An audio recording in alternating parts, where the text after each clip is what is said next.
a rejection of a beautiful value that makes America what it is, while some would want us to run away from that diversity and actually silence the very populations and voices that make this nation what it is. So I want to talk about the maps. You know, there's some people that are trying to claim right now that these maps give us a seat at the table, but to be clear, it's literally pulling the chair out from underneath us at the table that we already sit at. You know, Trump, some media, we've had so many interviews and so many folks like to talk about that Trump won Texas, and specifically that Trump won Latino counties along the border. But what is true is while they may have won those counties, might have won the vote in some parts of South Texas, when you go just further down the ballot, there was overwhelming support for their candidate of choice, which is Henry Cuellar in Laredo, Vicente Gonzalez further down the border, and Veronica Escobar in El Paso. And it doesn't just stop at the border. They've completely dismantled the seat that Greg Casar, Latino, in Travis County. They've completely removed the Latino opportunity seat that Mark Vesey currently holds, a candidate of choice. And they've cracked and packed Celia Garcia and Al Green in Harris County. So they're talking to us about a 5-seat promise. We already have more than 5 seats currently. So when they talk about the special session that's about opportunity, I can't help but tell the truth that I left my family and my business because the truth is they're silencing Latino voices and keeping us from the most powerful legislative body in the world. And I'll stand up to that. And my colleagues will stand up to that, no matter the cost. Yes. So let's be clear. This map slices and dices our neighborhoods from the Rio Grande Valley to Dallas-Fort Worth, from Houston to Central Texas, leaving nearly half of the state's population with barely a handful of seats in Congress. Latinos are being punished for being the fastest growing community in Texas and being stripped of the opportunity of being fairly represented. So when you tear apart Hidalgo County so voters are scattered across districts hundreds of miles apart, that's not fair representation. When you dismantle the only long-standing Latino majority district in Harris County, that's not fair representation. When you erase Latino representation in Travis County altogether, that's not fair representation, that's discriminatory. So what happens in Texas doesn't stay in Texas. And when you tilt the maps in the second largest state in America, you tilt the balance of power in our great nation. We are 40% of the population of our state, and we are being treated like an afterthought. We will not remain silent while our communities are being erased and their voices along with it. So today, I, along with my colleagues, am calling upon every American to continue to stand with us, just like the great people of Illinois have here. And we are not going to allow our voices to be silenced. I would translate all of that in Spanish, and if you need to, I will. But I will simply say, no nos van a lavar el coco. A la gente latina que sabe que nuestras voces merecen estar en la Cámara de Representantes, el Congreso más poderoso de todo el mundo. No vamos a quedarnos en silencio cuando sabemos que nos quieren que nos quedemos callados o más bien sentados. Como dijo José Ochoa ahora cuando nos dio la bienvenida aquí en este gran museo, nos explicó que los tiempos pasados así eran. Cuando no sabíamos la diferencia entre lo que tenemos, más bien lo que merecemos. Nosotros ya no estamos en los 70s.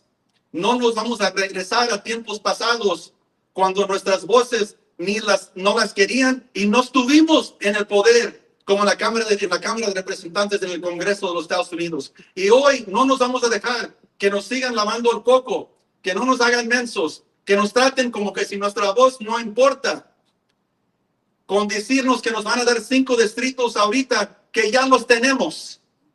Ya los tenemos.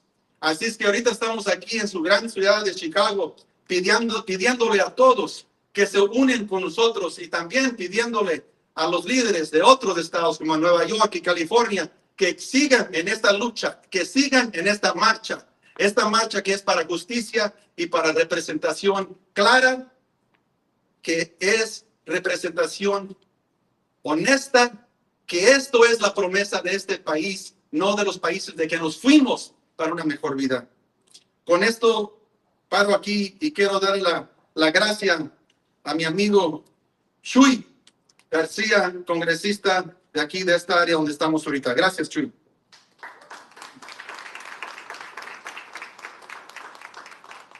Thank you, Mr. Chairman and members of the Texas legislature who would join us today in the welcoming state of Illinois.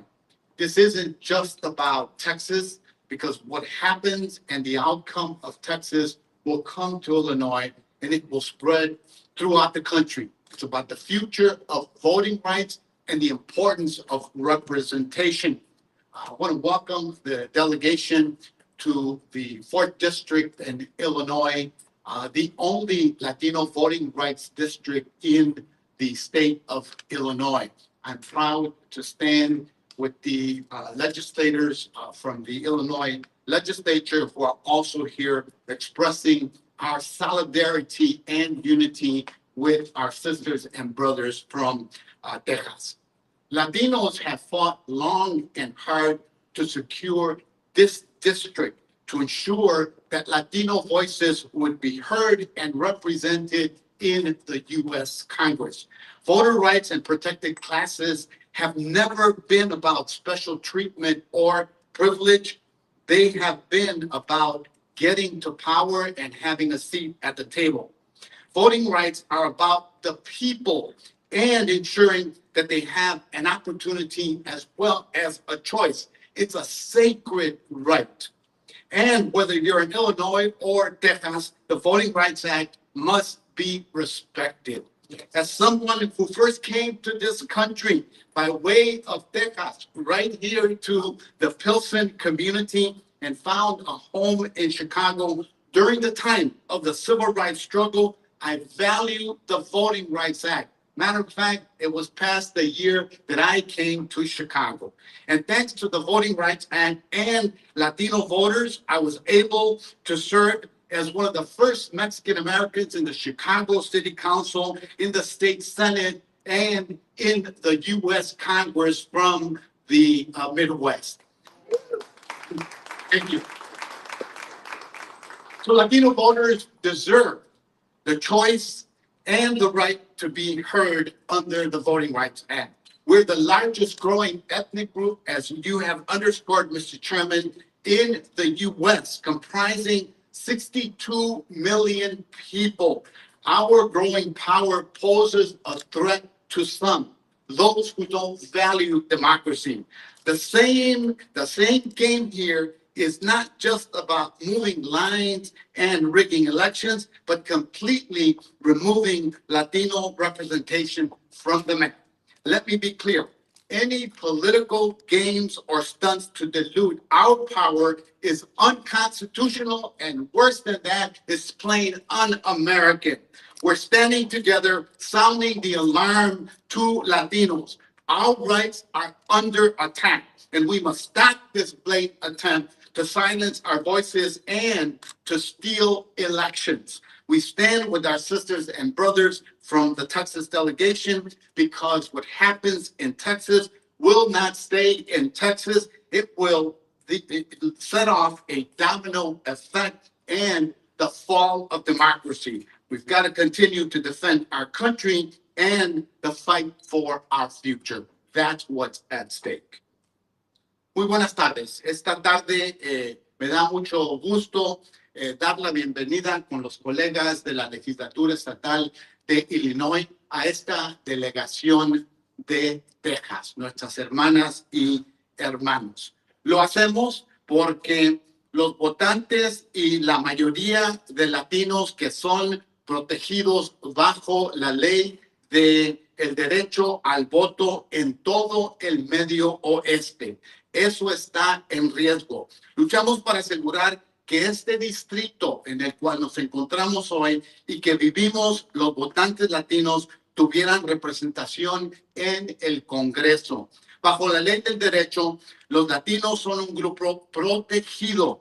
No es un tratado especial o un privilegio, sino es derecho de la ley. El derecho garantizado que la comunidad tenga la oportunidad y posibilidad de elegir a un candidato de su preferencia, y es un derecho sagrado.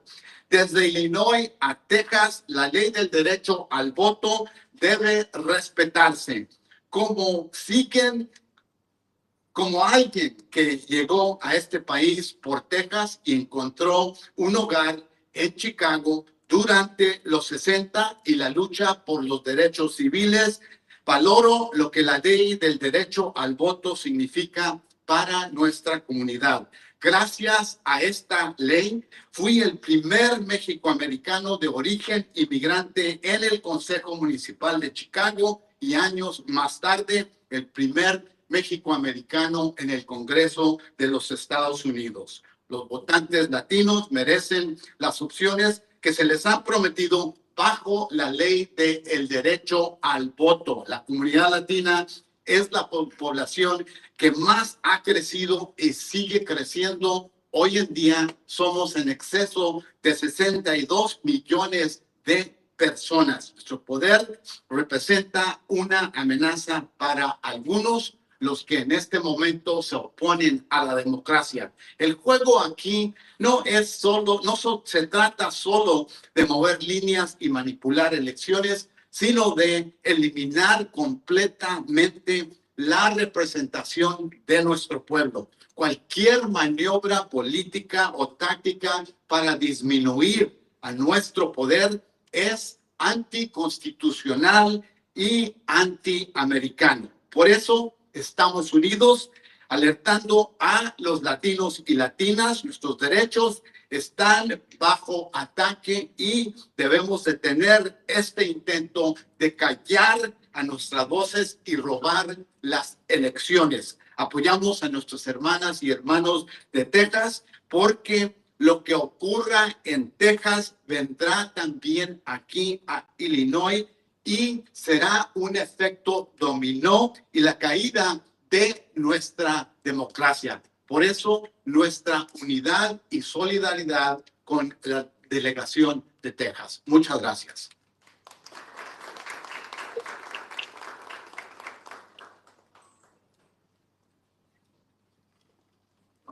Need a little help here. Next, I would like to introduce Representative Trey Martinez. Por favor. Congressman. Thank you, sir. Thank you, Congressman. Thank you, Chairman. My name is Trey Martinez Fisher from San Antonio. I'm in my 12th term, and it's easy to get lost in this discussion because there's a lot of politics. People want to make this fight about politics and accuse Democrats of just acting like Democrats. This has nothing to do with the Democratic Party. This has everything to do with the democratic process. And stealing congressional districts mid-decade is wrong. And as a matter of fact, it's just nothing other than old school cheating. And so that's why we say that the President of the United States is not acting as the commander in chief. He's acting as the commander in chief because he's cheating on America. He's cheating on voting rights. Most importantly, he's cheating on minorities. For those of you who do not know Texas, Texas has the largest African-American population in the country. Beyond that, we have the second largest Latino population in the country. In the last 2 decades, as the country fights over population for seats in Congress, we have received 6 new seats in Congress because of the explosive growth of our community. All of that growth that brought us 6 congressional seats was 90% minority, 50% Latino. But you don't see those faces in these congressional districts because Republicans have mastered the art of stacking, cracking, and packing communities of color so they do not have the ability to elect candidates of their choice. And that is what's happening here. Make no mistake, this is all about how can we segregate communities of color to steal an election. And so I'm very proud the Latino Caucus has come here to sound the alarm, to let America know just exactly what's going on. This is not a paragraph. This is a silencing of the voice of the demographic of the Latino and African American community that brought these seats to begin with. There is a reason why Texas, since the inception of the Voting Rights Act in 1970, Congresswoman Barbara Jordan asked to put Texas as a covered jurisdiction. And every single decade from 1970, 1980, 1990, 2000, and 2010, Texas has never been able to go through a redistricting process without having a finding by a court or by the Department of Justice for intentionally discriminating against its own people. It's happened in the past. It's going to happen here. And that's why this is wrong. And that's why we are here. And that's why this isn't about politics. This is personal to our community. And that's why we fight. So thank you for having us. Let's get that word out. We have a lot of work to do to represent the voices of our community. And I'm glad to share the podium with Representative Gina Hinojosa of Austin, Texas.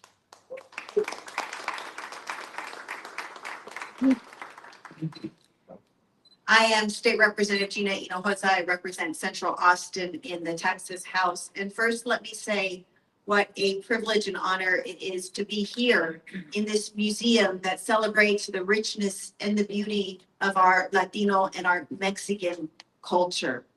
We as a people take great pride in the richness of our culture. And as Texans, we know that our Latino culture permeates and infuses, it colors every aspect of our Texas culture. Because Latinos are Texas. We are the largest ethnic group in the whole state. We were the first Texans, right? Somos tejanos. So it is a shame to see our Republican leadership in Texas and our governor try to minimize our political power when we are dominant in numbers and culture in our state. Let me give you some examples of what I mean by what they are trying to do in these new, what I'm now calling cheater maps that they are trying to pass.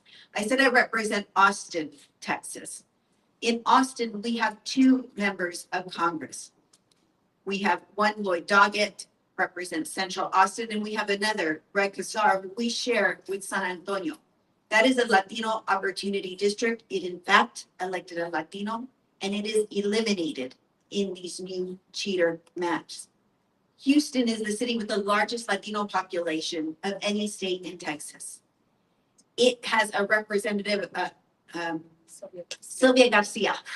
Sylvia Garcia, who was elected by a Latino opportunity district. That one district, their one Latino opportunity district has the Latino population cut well below 50%. And so now we will have the largest city in Texas with the largest Latino community without a Latino opportunity district. I originate from the Rio Grande Valley, from Brownsville, Texas. It is a small world, like the director of this museum. We encounter each other, and it is a point of feeling like the world is smaller, but some people see that we're a threat because we're everywhere. But let me give an example of what's happened in the Rio Grande Valley. The city that I am from, where my family still lives, Brownsville, it's represented by Congressman Vicente Gonzalez. If you look at that district in these new cheater maps, what they do is they double the Anglo population in a congressional district where the largest city is over 95% Latino, and that percentage is growing. It's not decreasing. Those are just some examples of how our community is being targeted. Yes, Donald Trump said he's trying to gain 5 more Republican members of Congress, but make no mistake, it is on the backs of our people. It is a threat to our people, to their upward mobility. It is an attempt to take away our voice from the halls of power where decisions are made about whether or not our communities get health care, whether or not there are good jobs in our communities that pay family supporting wages, whether or not our schools get the support that they need and our children have an opportunity to go to college. And that's why we have broken quorum as Texas legislators, because we are determined to fight with everything we got against this attack on our communities. We left our families, we left our children, we left our state, but it is to protect our families, our children, and our state. And I want to say how grateful I am that we have been embraced by Chicagoans and legislators and the congressmen here, and who stand in solidarity with our fight, because they recognize that an attack on the power of Latinos in Texas is an attack on Latino power everywhere. It's an attack on Latino identity, and it's an attack on our American identity. Thank you.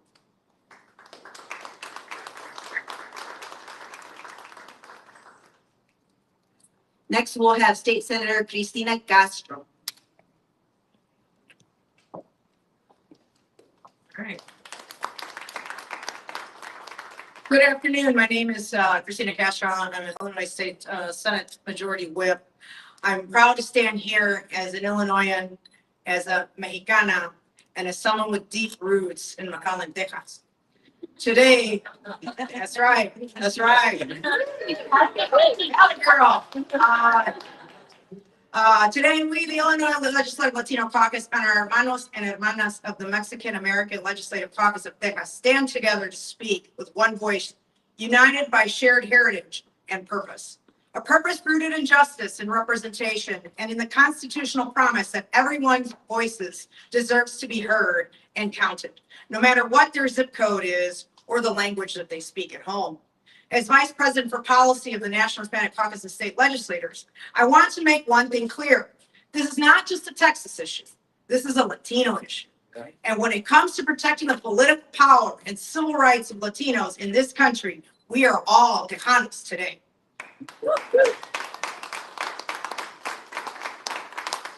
Let's look at the facts. Latinos account for over half of the population growth in Texas between 2010 and 2020. Yes, that's right, half of the total growth. And in 2022, Hispanics officially became the biggest share of the entire population of Texas.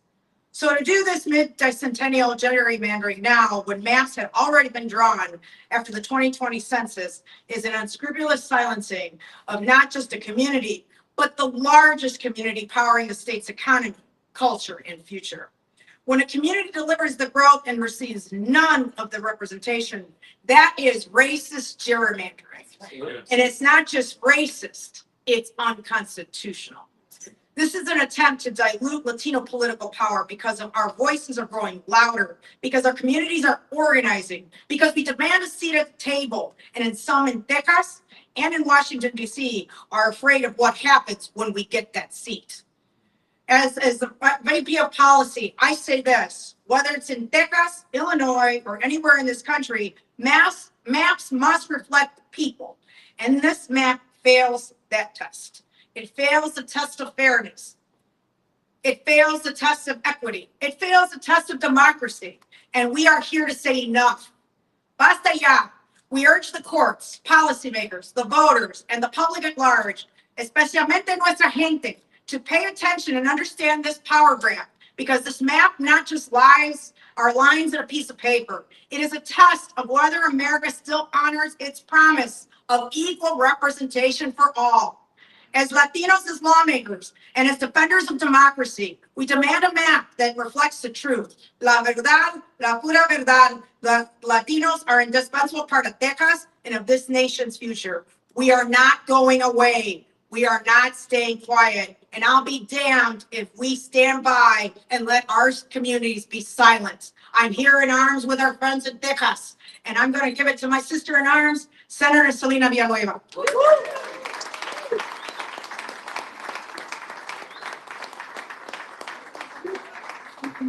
This is totally not the group. If you're a wallflower, this is not the group. Good afternoon, everyone. I'm State Senator Selena Villanueva, and welcome to the 12th District. Proudly representing a district on the southwest side of the city of Chicago that includes incredible neighborhoods like Pilsen, Little Village, Chinatown, Bridgeport, and so on and so forth. I bring that up because I am the very proud daughter of Mexican immigrant parents that came to Chicago many, many decades ago. But I'm also proud to be standing here with colleagues who represent my family in Vegas. From San Antonio to Austin to Dallas to Fort Worth to the border. Because so many of us with roots have roots throughout this country and family members throughout this country. And this fight, and I want people to remember this fight is not a fight that is just being fought in Texas. This fight is for the soul of our country, for the soul of our democracy. I want to be clear because this fight is personal. Our communities are watching and we see exactly what's happening in the state of Texas. These maps aren't just bad policy.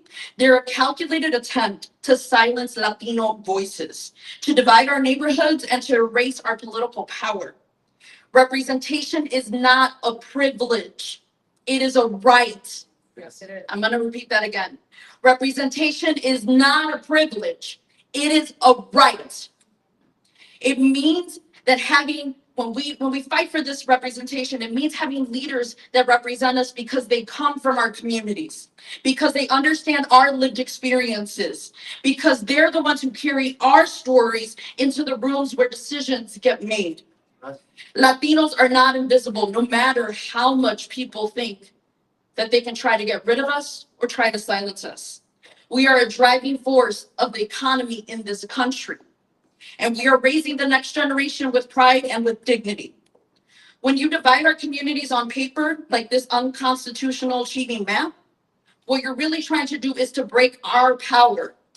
And we're not going to let that happen. This is a fight for our democracy. And we're here to send a message that in Illinois, we stand with our colleagues, with our colegas, with the people of Texas, shoulder to shoulder, to defend the right to representation. Thank you very much. Muy brevemente en español, y les quiero decir eso. Hay mucha gente que está viendo todo lo que está sucediendo en este país en este momento y están diciendo que qué podemos hacer. ¿Por qué nos debería de importar lo que está sucediendo en el estado de Texas? Y les estoy diciendo aquí, como legisladora, senadora del estado de Illinois, lo que está sucediendo en Texas puede suceder en todas partes de este país y no podemos dejarlo suceder. Están tratando de robar una elección del año que entra. Están tratando de robar nuestro derecho al voto. Están tratando de robar nuestras voces. Y estamos viendo en este momento cómo están tratando nuestras comunidades. Y juntos, y lo estamos haciendo juntos. No importa que sean de Texas, no importa que sean de California, que sean de aquí, de Chicago o el estado de Illinois. Juntos vamos a luchar por nuestra democracia. Porque nosotros tenemos derechos. Tenemos el derecho de representación y tenemos el derecho de tener las voces en alta, de decir no más. No más corrupción. No más lo que están haciendo, el odio que tienen nuestras comunidades. No más. Juntos lo vamos a hacer y juntos estamos en la lucha. Muchísimas gracias. And I'm going to give it back to Chairman Romero for our Q&A. Thank you, Congressman Cummings. If there's any questions, we'll take questions now, whether it's any specific member or anyone who's here. Yes. Yes, hi, Lee John Greco, freelancing for the New York Times today. Senator Cornyn of Texas said that he wants the FBI to assist Texas authorities in their efforts to locate or arrest the Democratic lawmakers from Texas. Can you tell me, have you spoken with anyone from the FBI office here in Chicago? Is there any indication that the FBI is going to coordinate with authorities in Texas? Obviously you're here, so it's pretty easy to locate where you are right now. Yeah, I think you've really answered the question yourself. They know where we are. We feel very safe here in the state of Illinois. We feel very safe by the counsel that we've received from our lawyers. But I think the real point here is John Cornyn is running for his life for a state Senate seat. He's running against a criminal in Ken Paxton. And both of those men are saying very dangerous things by the incendiary comments that they make, making comments like, this is where they are. go hunt them down or will use the FBI as though they have that right. Unfortunately, these are like bottle rockets being sent from Texas into Illinois. They're not landing, they're not reaching the safe place that we are here in Illinois. So we thank all the Illinoisans and those that understand the law, that there is a place for it. It's in a courtroom and not just misplaced, where those are real dangers. You know, we come from a state in Texas where we saw someone make incendiary comments such as there's an invasion of Latinos coming into the state of Texas, and a young boy, 18 years of age, buys a gun in Plano, Texas, and drives to El Paso to kill over 20 men, women, and children.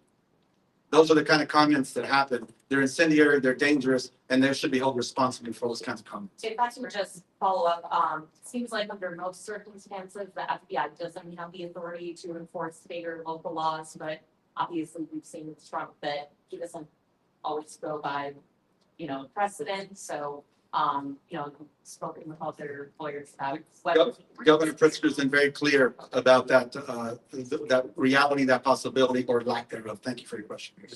Sophia MVP, you mentioned, leaving your business and family. I wondered if you could talk about how they're affording this, fines and staying here, especially now that the judges ruled against Gail or PAC not being able to fund it.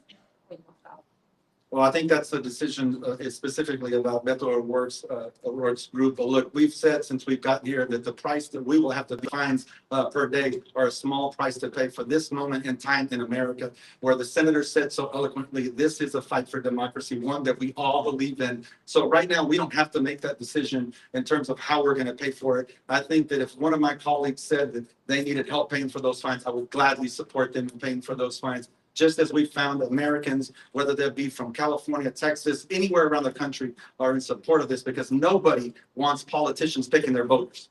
No, and they understand that what this means, and they're in it with us.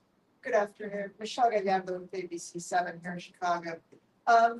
This morning, your minority leader basically said something to the effect and committed to staying here until at least August 19th, which is of course when the special session ends. But Governor Abbott has already said that he will simply convene special session after special session.